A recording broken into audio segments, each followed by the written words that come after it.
So this is one of these days where you get a phone call, you get an invite to come and drive something, and you know, a lot of the times I'm quite lucky, we get to drive some really, really cool stuff.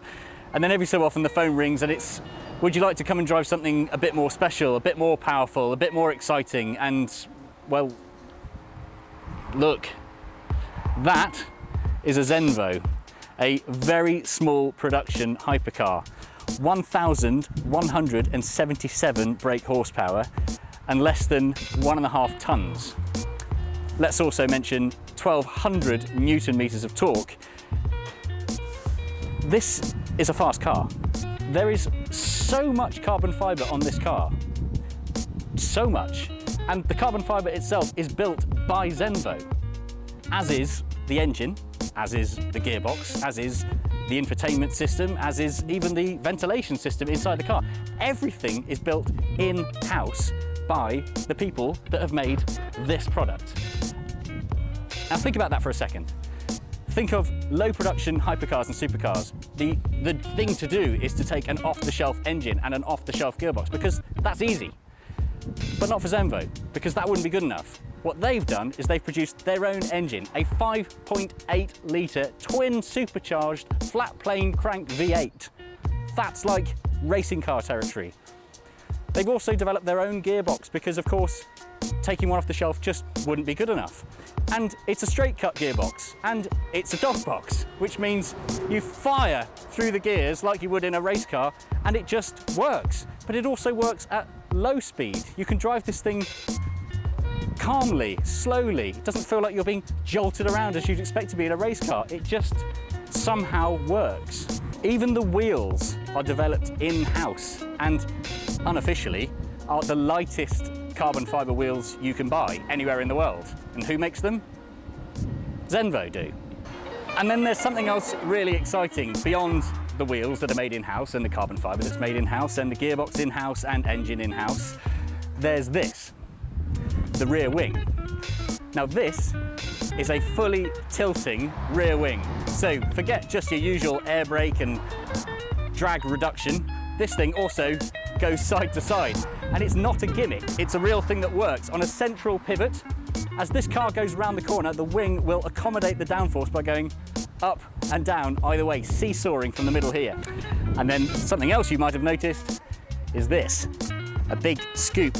This thing sucks in air to the big superchargers and of course to the engine itself. So as you're driving along, you've not only got the audible pleasure of the exhaust firing out the back, quite literally firing out the back because this thing does spit fire, you've also got the wonderful sound of induction feeding into that 5.8 litre V8 engine.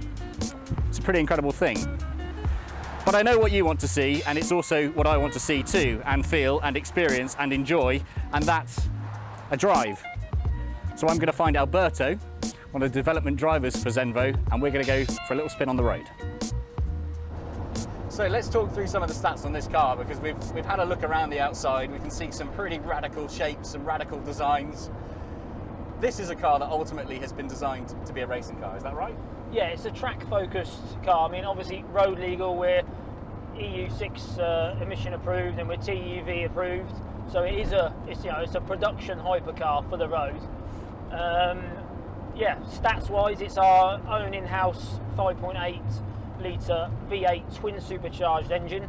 So everything you see, or you've already seen, all the interior, everything is done in-house. We have our own carbon department, engine shop, gearboxes are done in-house. So it's a Chima gearbox casing, but all the internals are our own in-house developed system. ECUs, you know, the software you're seeing on the dash, you won't see it anywhere else because it's our own. Amazing. You know, all the gearbox control, the rear wing control, you know, absolutely everything's done in-house. So amazing. Yeah, a lot of heartache in the early days, but now we're at a solution. You know, the possibilities are endless. So if we need to control anything hybrid, electric, you know, we can all do it. We don't need anyone for, you know, to help us with that. So, amazing. And I think that's the one thing that caught me by surprise initially, was the fact that this is your own engine.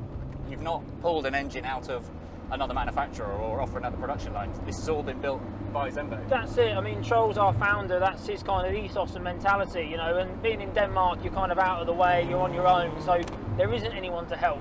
Yeah. This, people will drive it and they don't understand it's a dog box. You know, Sure. I've never driven a dog box this good on the road. I mean, you're driving it like a normal car. Yeah. You know, you've got no issues. We're not jolting forwards and backwards, and you know, it's not noisy. No, that's you know, right. so we've done a real good. You know, the problem being such a small company is we need to show the world what we've done and what we can do, and Yeah. we really need to shout about that. So that's ultimately why we're here today, just trying to show everyone and the guys and you know, what we've built, because we've done a bloody good job. Absolutely, Yeah. I can't help but agree. Yeah. I mean, you know, I've been lucky enough to drive some pretty unreal cars over the years, including a lot of race cars Yeah. with straight cut dog boxes, and like you say, one of the first things you notice usually is that kind of clunky Yeah. whining as That's you're it. pulling out of pit lanes and things.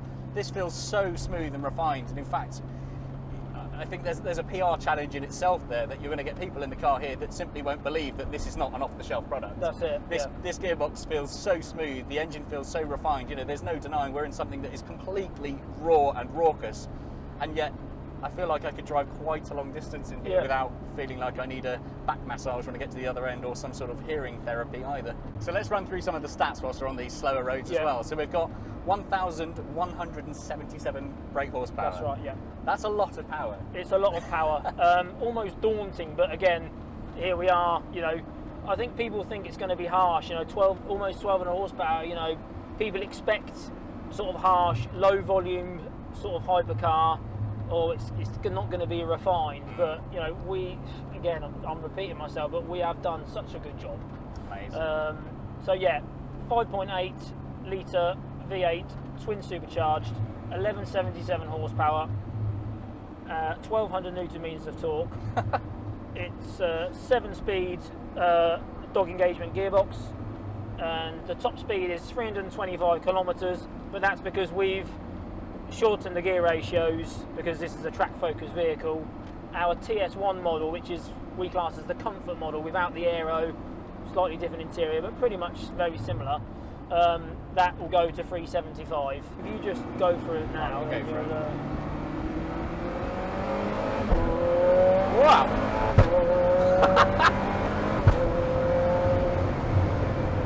Okay, that's a fast shift. And you know, I don't need to say anything. So Wow. Yep, that's. Now, obviously, we are driving this on public roads, so we can't go that's crazy exactly with speeds, it, yeah. but that got us up to the speed limit fairly quickly. And that's only in road mode on the gearbox. There's two modes on the gearbox, which is road, which you're in now, and then there's race, which will give you more of a blip. And then, I mean, yeah, you've already got instant shifts, but it's just a harsher shift on the upshift. You know, much louder bangs and flames on the downshift, and so we'll do that as well. Excellent. If you push the button that there, button yeah, there, that's gear. it. So the dash changes.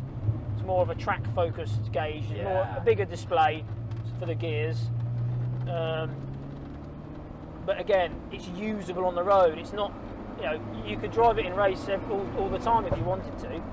So. Oh, okay. So yeah, so it's not beyond the realms of. No, it's not like insanity. you know, this is race mode only. So you heard there a bit more of a shift, blip on the shift.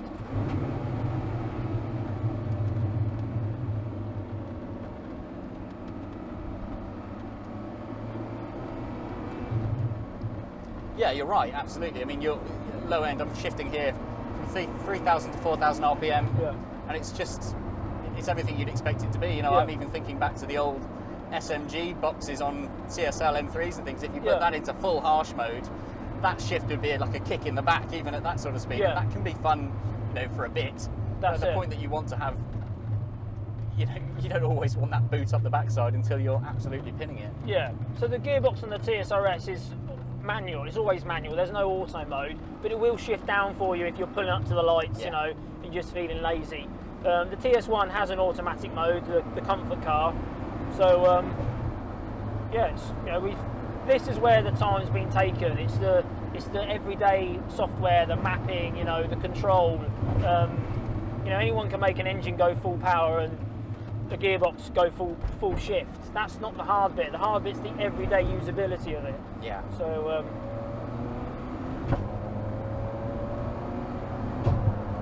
See, that could get really addictive. Yeah, and you're not even getting the proper bangs yet. So when you get some proper bangs, which you know are flames, so yeah, you're right. It is an addiction. Now you mentioned that rear wing on the back, and that's something that is a big talking point for people that are looking at the Zenvo. It's an active aero, isn't it? So it tilts for an air brake. Yeah. But it also, as you mentioned it, for acceleration, it'll tilt for traction. Yeah, that's right. And then also it does your cornering. So it will pitch the opposite way to your mind would think. So not like a plane, if it wants to go right, it pitches the other way. So what you're doing is at peak angle, or maximum angle of attack, if you like, it's giving 75 kilograms of force sideways on the car, pushing it towards the inside of the apex. And a maximum downforce in a straight line of 325 kilograms. Wow. So it does work. It wouldn't be on there if it didn't work. Overall, when we did all the wind tunnel testing, it's a 12% increase of if it was just fixed. Wow. So it's not a gimmick. It's not a gimmick. It's a real thing. Hypercar world, you have sort of USPs. Yeah, our USP is, you know, our movable rear wing, but you know, it's there for a reason. It's not just a gimmick. Amazing. Right, so we found some national speed limit roads, so I'm going to cautiously, whilst we're still on a bit of a bumpy stretch, see if I can make some slightly louder bangs.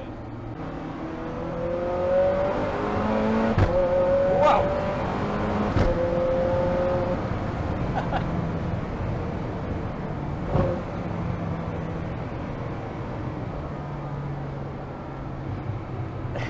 It's just... You can never get tired of that, can you? I know.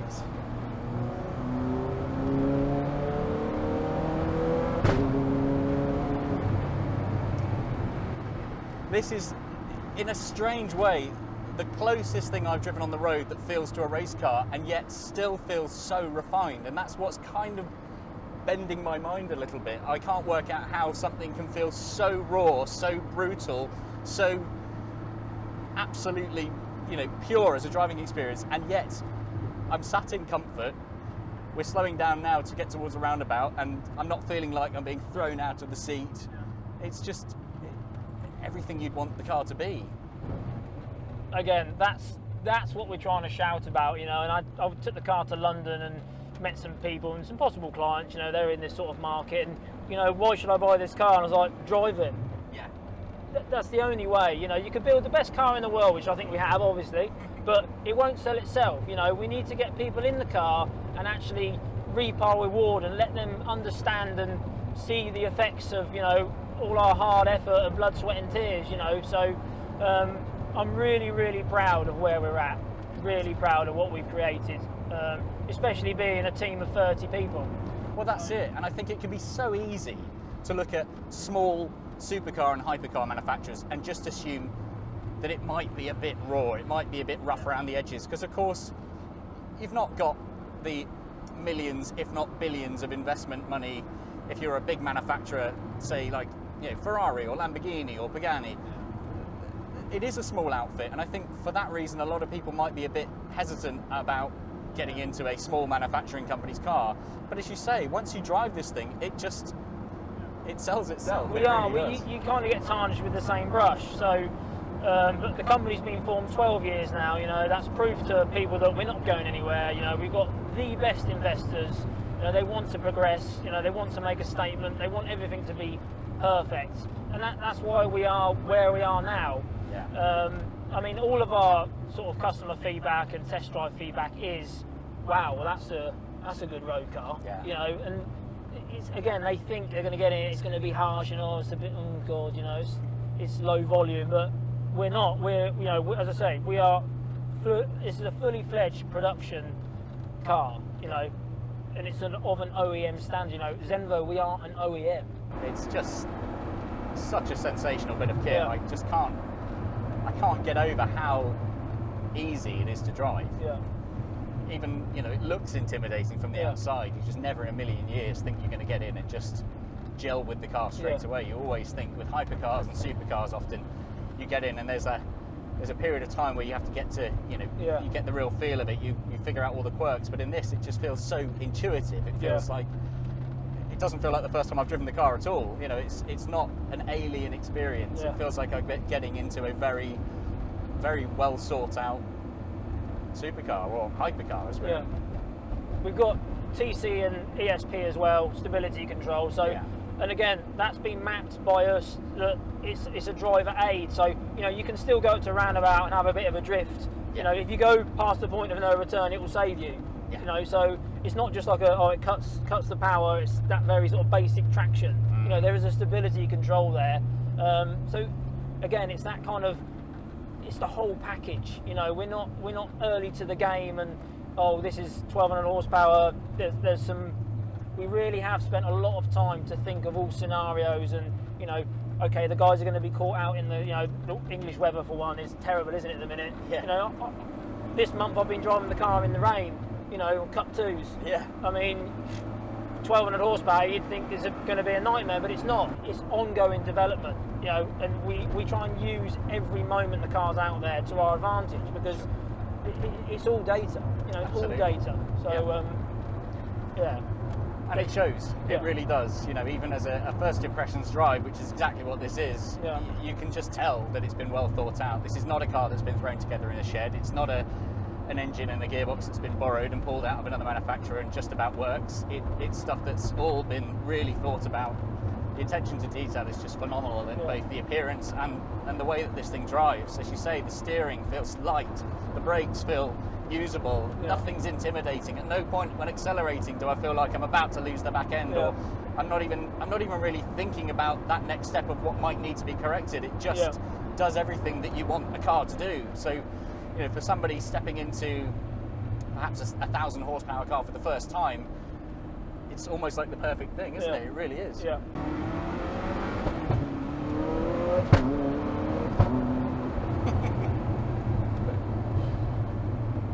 Never gets old, does it? Never gets old. Accelerating to 60 mile an hour with pops and bangs never gets boring.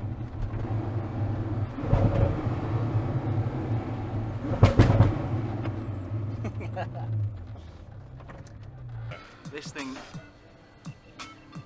somehow it just feeling control of crazy. It's not like, you know, it's got a straight cut dog box. You should be going up the road, but it just everything feels so smooth and refined, and it's a very surreal driving experience.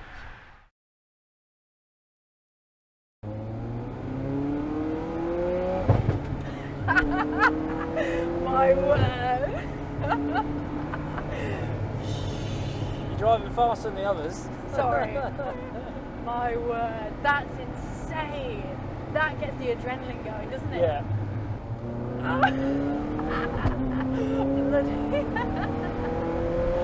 Oh.